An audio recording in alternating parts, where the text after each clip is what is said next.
बिस्मिल्लाहिर्रहमानिर्रहीम, अस्सलाम वालेकुम। तनवीर अहमद स्पीक चैनल में आपके खिदमत में एक और लेक्चर के साथ हाजिर हैं। जैसा कि आप जानते हैं कि हमने 9th और 10th के लेक्चर्स का आगाज़ किया और उनमें अंग्रेज़ी के सब्जेक्ट के ऑलरेडी अपलोडेड हैं, बायोलॉजी स्टार्ट है, 9th के अपलोडेड है और 10th की बायोलॉजी के हमारे लेक्चर कंटिन्यूज हैं। और आज उसमें हम चैप्टर 13 यानी कि स्पोर्ट एंड मूवमेंट को डिस्कस करने जा रहे हैं। इससे पहले के लेक्चर्स का बाकायदा आगाज़ करें, तमाम स्टूडेंट जिन्होंने अभी अभी ज्वाइन किया है अपने साथियों को, अपने दोस्तों को, अपने क्लास वालों को शेयर करें ताकि वो भी इस चैनल को सब्सक्राइब करके यहाँ पे आकर इन लेक्चर से मुस्तफ़ीद हो सकते हैं। तो अपने उन दोस्तों को लाजमी ये बताना ना भूलिएगा और मेरी हौसला अफजाई के लिए इस चैनल को सब्सक्राइब करें, बेल आइकन को लाजमी क्लिक करें ताकि आने वाले दिनों में जितनी भी लेक्चर्स यहाँ पे अपलोड होंगे उनसे आप मुस्तफ़ीद हो सकें। हैवी किस्म की जो अकेडमीज़ हैं, हाई लेवल के जो फीसेस लेते हैं आपको, उन्हीं पैटर्न को मद्देनजर रखते हुए, यानी कि जो आपके निसाब में अवेलेबल है आपके A to Z her chapter में, हर यूनिट में, उसको हम एलेबोरेट कर रहे हैं ट्रांसलेशंस के साथ। इंग्लिश मीडियम के सब्जेक्ट को हमने अडॉप्ट किया हुआ है, इसको हम ट्रांसलेशन उर्दू में कर रहे हैं क्योंकि आपका एक्सेंट उर्दू का है, आप पाकिस्तान में रहते हैं, इसलिए इनको आप अंडरस्टैंडिंग लेवल आपका ईजिली समझ सकें। तो इसमें हम देखते हैं स्पोर्ट एंड मूवमेंट में क्या होता है। सबसे पहले इसका प्रेम्बल क्या है, इब्तदाइया क्या है कि बड़ी जिसामत वाले जानदारों में अपनी जिस्मानी ढेर यानी कि मास को जो है वो एक इकाई यानी कि एक यूनिट में रखने के लिए सहारे यानी कि सपोर्ट की ज़रूरत होती है। This is a particular true for the organism. ये एक ज़मीन पर रहने वाले जानवरों के लिए एक बहुत बड़ी हकीकत है। हम जानते हैं कि हरकत और नकल यानी कि स्पोर्ट एंड मूवमेंट जो है यानी कि लोकोमोशंस जानवरों की खसूसियत है, यानी कि लोकोमोशन जो है वो जानदारों की खसूसियत है और हरकत मूवमेंट एक अमूमी इस्लाह है। There are two types of movement और जिसका मतलब पूरे जिस्म के हिस्सों का यानी कि अपनी जगहों का पोजीशन तब्दील करना है, यानी कि चेंजेस प्लेसेस और position to entire body of its parts आप इसमें करना होता है। और इसकी दो किस्में होती हैं जिसमें जो जिस्म की हरकतों की हरकत और नकल मकान यानी कि नकल मकान यानी कि लोकोमोशन से मुराद एक ऐसे जानवर का मजमूई तौर पर एक जगह से दूसरी जाना है, from one place to another place. In this chapter इस चैप्टर में हम इंसानी स्केलेटन सिस्टम के बारे में पढ़ेंगे जो कि स्पोर्ट और हरकती यानी कि हरकत का बुनियादी जिम्मेदार यानी कि स्पोर्ट एंड मूवमेंट का responsible for sport and movement का। तो इसमें ये तमाम की तमाम चीज़ें हम डिस्कस करने जा रहे हैं। तो सबसे पहले ह्यूमन स्केलेटन, इंसान का ढांचा और उसमें स्केलेटन में क्या होता है, इसमें हम देखते हैं।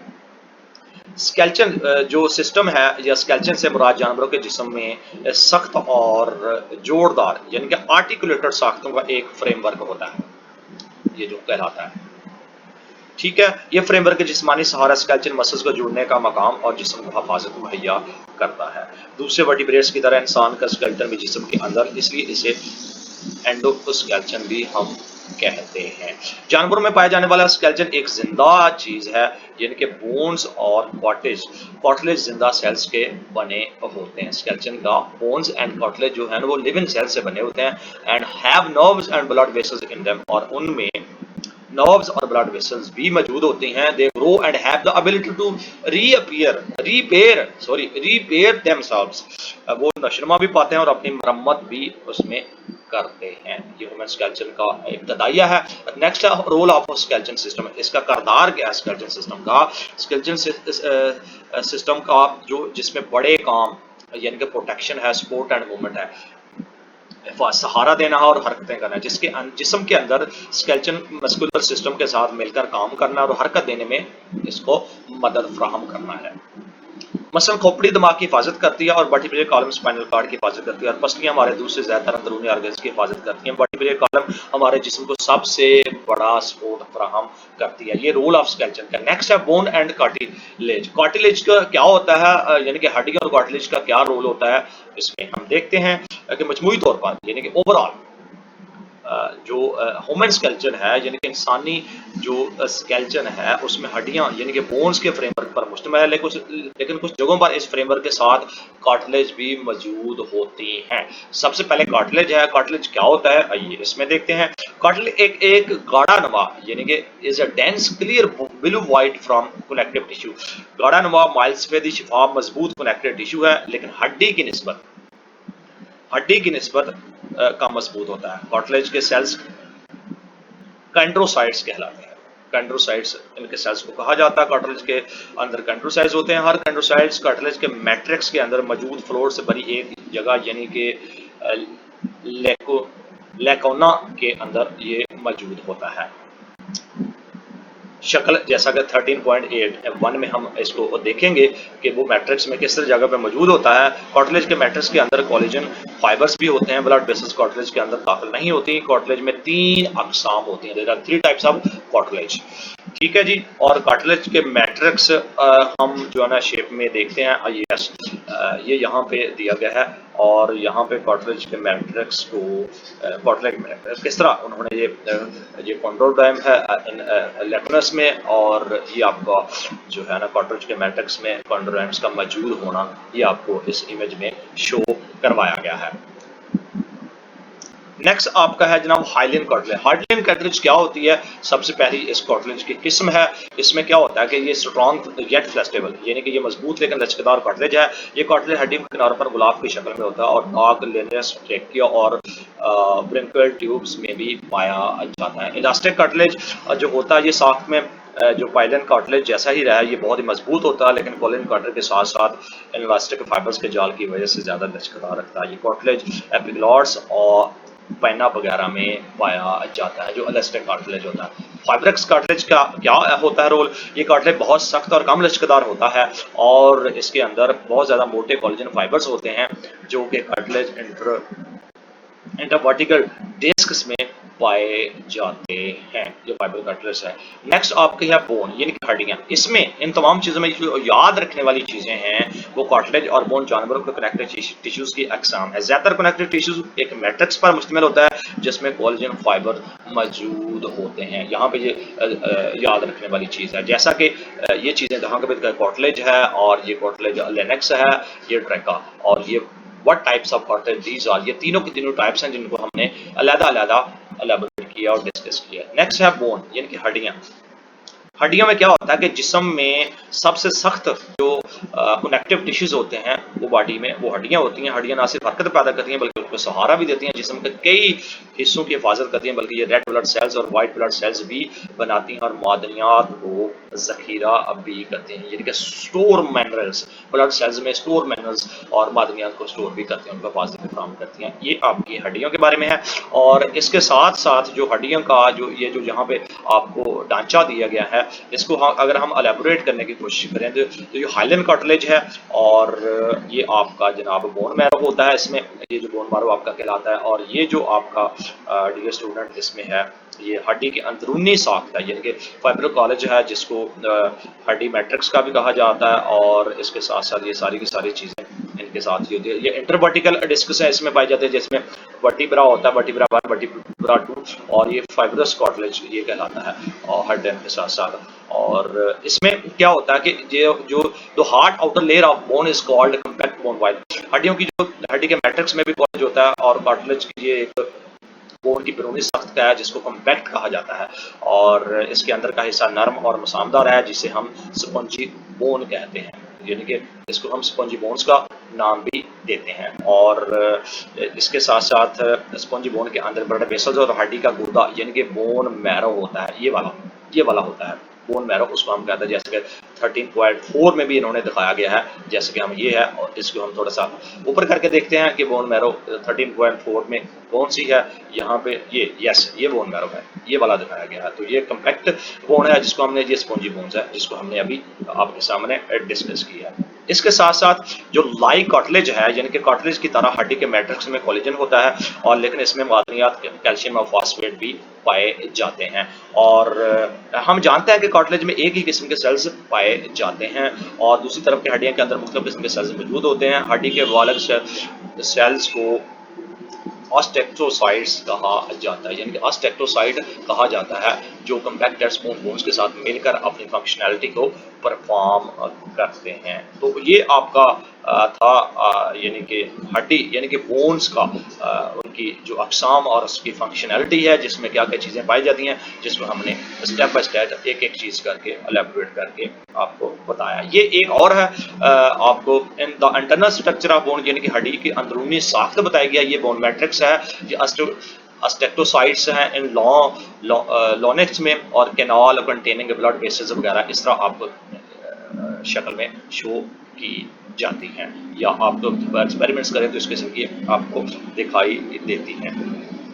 यहाँ पे जो याद रखने वाली जो बात है वो ये है कि एंड्रियास यानी कि आपके एंड्रियास बेसल जो होती हैं उसमें जदीद किस्म की टेस्टियल तैला करने के लिए जो उनकी रिलेटिव्स की तारीफ की जाती है, वसल्स में पैदा होने वाली एटानॉमी बहुत सी चीज़ें दराफ्त की जाती हैं जिसकी बुनियाद पर मुद्दा इंसानी जांच भी ज़ाती सेक्शन भी लेकर उन पर एक्सपेरिमेंट इन चीज़ों के मुतल्लिक किया जा सकता है। कंपोनेंट्स ऑफ ह्यूमन स्केलेटन यानी कि ह्यूमन जो इंसान के स्केलेटन के हिस्से हैं वो है तकरीबन इंसानी स्केलेटन में मौजूद 206 हड्डियां एक तूली महवर यानी कि लैंगिट्यूड एक्सिस के तौर पर यानी कि एक्सल स्केलेटन की सूरत में मुनज़्ज़म है जिसके साथ एंडिकुलर स्केलेटन जुड़ा होता है, यानी अपेंडिकुलर स्केलेटन इज अटैच इसके साथ होता है। और उनमें सबसे पहले एक्सियल स्केलेटन होता है। एक्सियल स्केलेटन में क्या होता है कि इसमें सार और दाढ़ में मौजूद 80 किस्म की हड्डियां इसमें पाई जाती हैं और इसके 5 हिस्से होते हैं, यानी कि खोपड़ी स्कल जिसमें 22 हड्डियां मौजूद होती हैं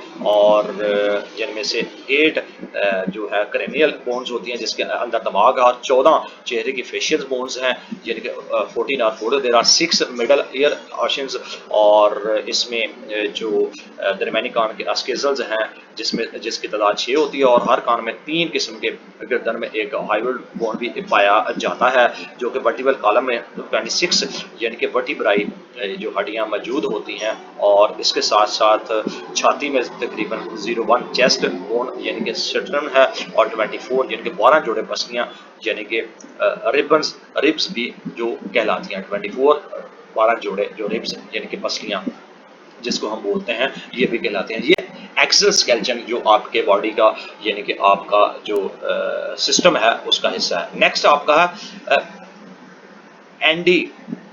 एंडिकुलर अपेंडिकुलर जो स्केलेटन है उसका क्या रोल है और उसमें क्या क्या चीज़ें पाई जाती हैं। अपेंडिकुलर में 126 हड्डियां मौजूद होती हैं और पेक्यूल शोल्डर्स गर्डल जो कि 4 हड्डियां पाई जाती हैं इसमें, दोनों बाजू में 6 जबकि दोनों हाथों में 54 हड्डियां मौजूद होती हैं और पहले जो गर्डल है इसमें 2 हड्डियां मौजूद होती हैं, दोनों टांगों में 6 जबकि दोनों पाँव में 54 हड्डियां इसमें पाई जाती है। ये अपेंडिकुलर स्केलेटन कहलाता है। प्रैक्टिकल अगर इसमें देखें तो हकीकी नमूनों और मॉडल चार्ट से इंसानी स्केलेटन के मुख्तलिफ हड्डियों की शिनाख्त की जा सकती है और उनकी तस्वीर बनाकर इन लेवल को जो हमने डिस्कस किया है उसकी रिकग्नाइजेशन उसकी पहचान बनाई जा सकती है। ये आपके लिए एक प्रैक्टिकल है, आप अपने टीचर्स के साथ मिलकर इसके परफॉर्मेंस कर सकते हैं।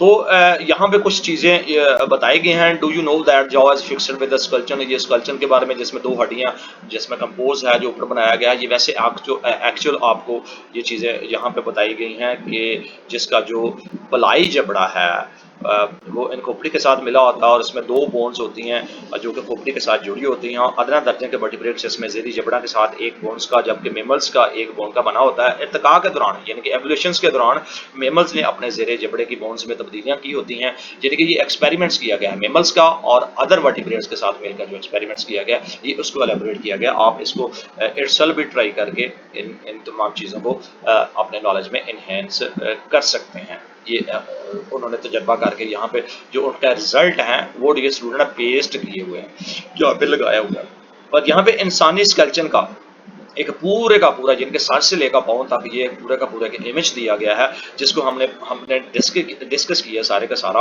और जो अभी तक है ये आर्म है, ये हैंड है, ये लेग है, ये पेल्विक ग्रिडल है, ये वर्टिब्रल कॉलम है और ये रिब केज है यानी कि पसलियाँ वगैरह और ये आपका स्कल है यानी कि आपका जो पूरे का पूरे साथ का जो खोपड़ी है और पेक्टोरियल ग्रिडल जो इसके साथ मिलकर अपने फंक्शनैलिटी को परफॉर्म करते हैं और ये इंसान का स्केलेटन आपको दिखाया गया है यहाँ पे इन तमाम चीज़ों को। ये नीचे फूट है और आप देख सकते हैं you can see in this thigh bones is the longest bones in our body, यानी कि तमाम के तमाम जो जुड़ी हुई हैं जो थाई हैं और उसकी जो लंबी जो हड्डियां हैं पूरे जिस्म में पाई जाती हैं, ये आपको इल्म याद रखने के लिए इन तमाम चीज़ों को देखना बहुत ज़रूरी है। टाइप्स ऑफ जॉइंट्स की अक़साम जो होती हैं इंसान के जिस्म में वो किस किस्म की होती हैं, आइए इसको हम देखते हैं। Joint is the location of which 2 और मोर बोन्स मेक कॉन्टैक्ट, यानी कि जॉइंट से मुराद ऐसा मुकाम है जहाँ दो से ज़्यादा आपस में हड्डियाँ मिलती हैं। जॉइंट्स हरकत की वजह से इजाज़त देते हैं और मैकेनिकल सपोर्ट भी इनको फ्राहम करते हैं। जॉइंट पर होने वाली हरकत यानी कि जो इसकी दर्जा लगता है उसकी बिना पर इनको मजीद अकसाम में तकसीम किया जाता है। Degree of movement of they allow, सबसे पहले है हरकत ना करने वाले यानी कि इमूवेबल फिक्सड जॉइंट्स, हरकत ना करने वाले जॉइंट्स इसमें है ऐसे जॉइंट जिसकी हरकत इजाजत नहीं देते, मसलन खोपड़ी की हड्डियों के दरमियान जॉइंट्स वगैरह। नेक्स्ट है स्लाइटली मूवेबल जॉइंट्स यानी कि थोड़ी हरकत करने वाले जॉइंट्स। कौन से होते हैं इसमें? ऐसे थोड़े जॉइंट्स होते हैं जो हरकत की इजाजत देते हैं, मसलन वर्टिब्राई के दरमियान जॉइंट्स वगैरह, और इनकी ये स्लाइटली मूवमेंट वाले हैं और ये फिक्सड जॉइंट्स है। ये यहाँ पे इनमें दिखाया गया है इन शक्लों में, वो आप देख के इनके साथ रिलेट कर सकते हैं। नेक्स्ट आपका है मूवेबल जॉइंट्स यानी कि हरकत करने वाले जो जॉइंट्स हैं इनमें क्या होता है?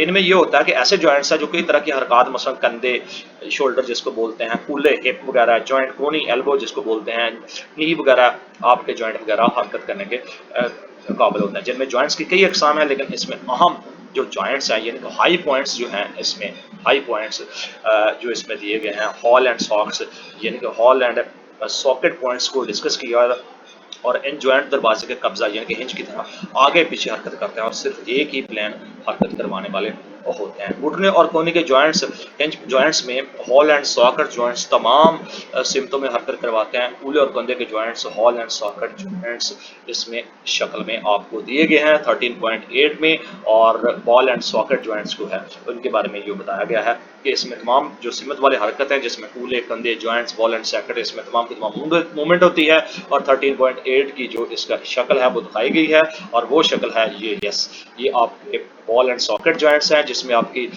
जो कि यानी कि घुटने वगैरह और ये यानी कि जो हिंगल जॉइंट्स हैं, ये उनके बारे में जो हमने अभी डिस्कस किया। To types of movement joint यानी कि दोनों की दोनों दो अकसाम करने वाले जॉइंट्स हैं। ये पर्टिकुलर कॉलम के दरमियान मौजूद यानी कि गर्दन के जॉइंट एक तरफ से दूसरी तरफ हरकत की तरफ इजाज़त देता है।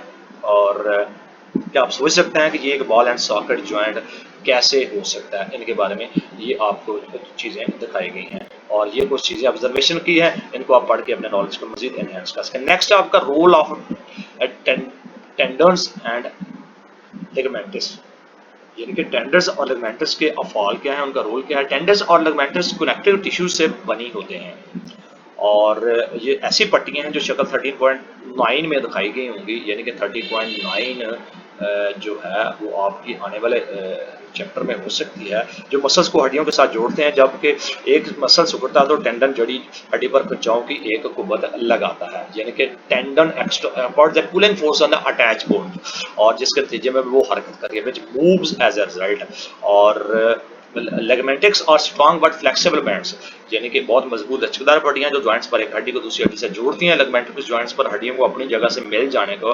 डिसलोकेशन से बचाती हैं, यानी कि एक जगह से दूसरी जगह से जब वो हरकत करती हैं तो वापस लाने में वो मदद फराहम करती हैं और इसके डिसलोकेशन से भी बचाती हैं। हाँ यस, ये आपके टेंडन्स एंड लेगमेंटिक्स हैं, ये मसल्स, ये बोन्स, ये टेंडन्स है, और ये लेगमेंटिक्स है जो हाथ में पाई जाती हैं, आपके घुटनों में पाई जाती हैं, ये हाथ में पाई जाती हैं। तो ये हमने इसके बारे में आपको बताया जो इसके जो लिगामेंट्स और टेंडन्स है। नेक्स्ट है muscles and movements. Muscles and movements इसमें क्या होता है कि जैसा कि हम जानते हैं, we know that when bones move at joints, जब हड्डियां हरकत करती हैं तो जिसमें हरकत पैदा होती है, they produce movements. The movements in bones are brought about by the contraction of skeletal muscles, और हड्डियों में हरकत स्केलेटल मसल जो कि इनके साथ जो टेंडन्स की मदद से जुड़े होते हैं, उनके सिकुड़ाव यानी कि कंट्रैक्शन से चीज़ें साथ के मिलती हैं, और स्केलेटल मसल का ये फेल दर्जा झैल तरीके से सर अंजाम पाता है। One end of skeletal muscles का एक किनारा हमेशा किसी गैर मुतहरक हड्डी के साथ जुड़ा होता है। मसल के इस किनारे को ओरिजिन कहा जाता है, यानी कि मसल्स के इस किनारे को हम they call the origin. Other end of the muscles is attached the movable, और मसल का दूसरा किनारा जो मुतहरक हड्डी के साथ यानी कि मूवमेंट बोन्स के साथ जुड़ा होता है, उनको हम इंसर्शन कहलाते हैं, उनको हम इंसर्नर का नाम देते हैं, वेना मसल। और जब नर्व इम्पल्स का एक मसल को तहरीक देता है तो ये सिकुड़ कर छोटा है यानी कि शॉर्ट एंड थिक हो जाता है और इस कंस्ट्रक्शन की वजह से ये मुतारक हड्डी खींच लेता है। Skeletal muscles are usually in pair of antagonist. जो स्केलेटल मसल्स है मुखालिफ करने वाले जोड़ों में उसमें पेयर पाए जाते हैं जिनको एंटागोनिस्ट का नाम दिया जाता है और एक एंटागोनिस्ट जोड़े में मौजूद दोनों मसल्स मुखालिफ काम करते हैं। जब एक मसल सिकुड़ता है तो दूसरा रिलैक्स हो जाता है और इस मसल को मुखालिफ सिस्टम में काम करना यानी कि एंटागोनिज्म भी हम कहते हैं। एक जब एक मसल्स को जॉइंट की यानी कि मोड़ता है उसे हम फ्लेक्सस यानी मसल्स और हरकत को फ्लेक्शन भी कहा जाता है। जब एक मसल सिकुड़कर जॉइंट को सीधा कर देता है तो ऐसे एक्सटेंडर्स मसल और इस हरकत को हम एक्सटेंशन का नाम देते हैं। और स्केलेटल मसल्स के जोड़े के एंटागोनिस्ट एक्शन की मिसाल मंदरजा झैल है। कुछ यहाँ पे कुछ दी गई हैं और अपर आर्म जो दी गई है यहाँ पे जिनको हम बाइसेप्स का नाम भी इसमें बाइसेप्स वगैरह इसमें मौजूद होती हैं और ये अपर आर्म में इनकी जो हड्डियां हैं उसके साथ मिली होती हैं जबकि बाजू के पीछे एक एक्सटेंशन यानी कि मसल्स ट्राइसेप्स मौजूद होता है और वो कहाँ पे पाया जाता है आइए देखते हैं आगे। और both these muscles have their origin at pectoral ग्रिडल and insertion of the one two bones of the forearm. और ये दोनों जो है ना मसल्स के ओरिजिन पेक्टोरियल ग्रिडल पर है जबकि इनके इंसर्शन अगले बाजू नीचे की घाटी पर मौजूद होते हैं। जब इसको बाइसेप्स सिकुड़ता है तो अगला बाजू इंसर्शन के किनारे ऊपर की तरफ खींचा चला जाता है। इसे कोहनी की जॉइंट की फ्लेक्शंस भी हम कहते हैं यानी कि फ्लेक्शंस के साथ जिनको during this flexion tips trips and muscle from और इनको यानी कि it is the extension at elbow यानी कि कोहनी की जो इसके साथ जो जॉइंट की फ्लेक्सेशन है उसको भी हम इसका नाम देते हैं। इस फ्लेक्शन के दौरान ट्राइसेप्स यानी कि रिफ्लेक्स हो जाता है। जब ट्राइसेप्स का सिकुड़ना है तो अगला बाजू यानी कि वापस नीचे आ जाता है। ये कोहनी के जॉइंट की एक्सटेंशन यानी इस एक्सटेंशन के दौरान बाइसेप्स रिलैक्स हो जाता है जैसा कि 13.10 में शक्ल में दिया गया है। इस तरह बाईपास जो है in this way bypass and triceps make up an antagonist pair of muscles यानी कि इस एंटागोनिक मसल्स का एक जोड़ा बनाते हैं। इन दोनों के साथ मिलकर इस तरह के मुखालिफ काम करते हैं जोड़े स्केलेटन की तकरीबन तमाम हरकत के जिम्मेदार होते हैं। तो ये सारी की सारी आपके सामने ये शक्ल दी गई है। बाइसेप्स कॉन्ट्रैक्टेड बाइसेप्स रिलैक्स्ड, ये ट्राइसेप्स है और ये ट्राइसेप्स कॉन्ट्रैक्टेड है। ये इनकी कोहनी के साथ एक्सटेंशन दी गई है और ये फ्लेक्सेशन है यानी कि जब एक मसल सिकुड़ता है तो इसका हड्डी पर जुड़ जाने का कौन सा मुकाम बचाया जाता है ये इस शक्ल में आपको दिखाया जा रहा है। नेक्स्ट है जनाब आपका डिसऑर्डर ऑफ स्केलेटन सिस्टम यानी कि इसकी बीमारियां हैं, इसके अमराज क्या हैं, इसके मंदरजा झैल अमर हैं। The following disorder of skeleton system are important, बहुत अहम है। सबसे पहले क्या है ऑस्टियोरिस यानी कि osteoporosis osteoporosis is a bone disease in adults. ये बालगों खसूसन ज़्यादा उम्र के लोगों में हड्डियों की एक ऐसी बीमारी है जो अधेड़ उम्र खवातीन में इस बीमारी की शरह ज़्यादा होती है।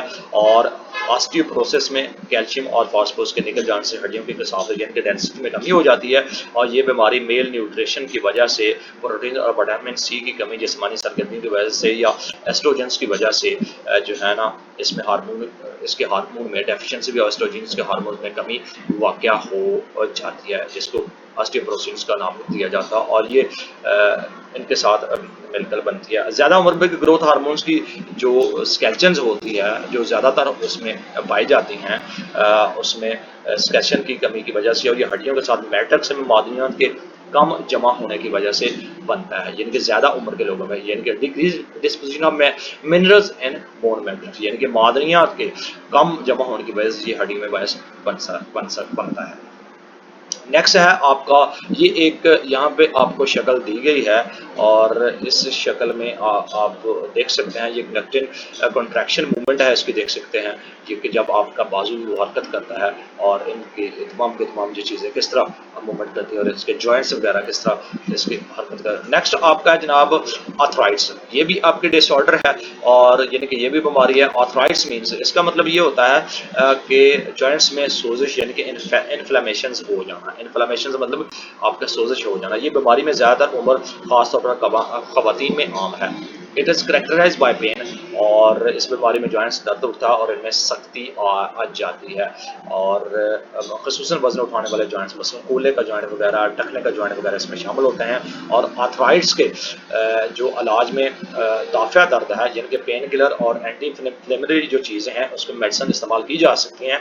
आर्थराइड्स की भी यानी कि आर्थराइड्स की भी दो अकसाम हैं। There are many types of arthritis. सबसे पहली है ऑस्टियोथ्राइड्स। ऑस्टियोथ्राइड्स में क्या होता है कि ये जॉइंट्स पर कार्टिलेज कम कर दिया जाता है जिससे वो चीज़ें खत्म हो जाती हैं जो रगड़ को कम करने वाले मादा में लुब्रिकेंट्स कम बनने वाले आर्थराइड्स और ऑस्टियोथ्राइड्स कहलाता है जो ये चीज़ें कम करने की वजह से। इसमें जॉइंट्स पर मौजूद हड्डियाँ आपस में मदगम हो सकती हैं। ऐसी सूरत में जॉइंट बिल्कुल गैर मुतहर्रिक हो जाता है यानी कि इमूवेबल हो सकता है जिसमें फ्यूजन वगैरह हो सकता है। नेक्स्ट है आपका रियोमॉइडेड आर्थराइट्स।